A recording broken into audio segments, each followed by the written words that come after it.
এই হাদিসটা আপনার মাকে বলবেন, আপনার বোনকে বলবেন, আপনার মেয়েকে বলবেন, আপনার স্ত্রীকে বলবেন। এই হাদিসটা যদি কারো হৃদয়ের মধ্যে গেঁথে যেতে পারে, তার দ্বারা অন্যায় করা সম্ভব না। একটু এই কথাটা না বললে জাস্টিস হবে না। রাসূল সাল্লাল্লাহু আলাইহি ওয়াসাল্লাম মেরাজে গিয়েছিলেন, আপনারা জানেন। তিনি মেরাজের রাতে অনেক অলৌকিক জিনিস দেখেছেন, নবীদের সাথে সাক্ষাৎ করেছেন, ইভেন আল্লাহর সাথে কথা বলেছেন, আল্লাহর নূর দেখেছেন। এই সময় সবাই তাকে হাসি মুখে সম্বর্ধনা জানিয়েছিল। যার সাথেই দেখা হয়েছে তার সাথেই তিনি হাসি মুখে অভ্যর্থনা তাকে জানিয়েছে, আসসালামু আলাইকা আইয়ুহান নবী, সবাই বলেছে হাসি মুখে। একজন মালাক, একজন ফেরেশতা তাকে দেখে হাসেননি, একজন।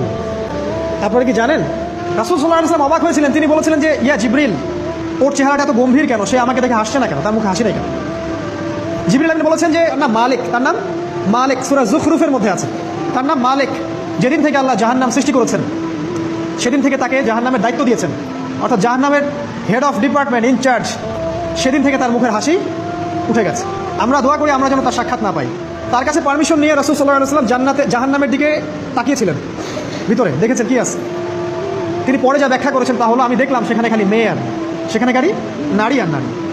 এই হাদিসটা আপনার মাকে বলবেন, আপনার বোনকে বলবেন, আপনার মেয়েকে বলবেন, আপনার স্ত্রীকে বলবেন।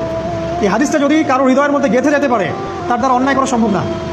কীভাবে একটা মেয়ে সব কিছু উন্মুক্ত করে ঘুরতে পারে যখন অলরেডি তার আত্মা জাহান্নামে জ্বলছে, অলরেডি, কারণ ভবিষ্যৎ আল্লাহ জানেন।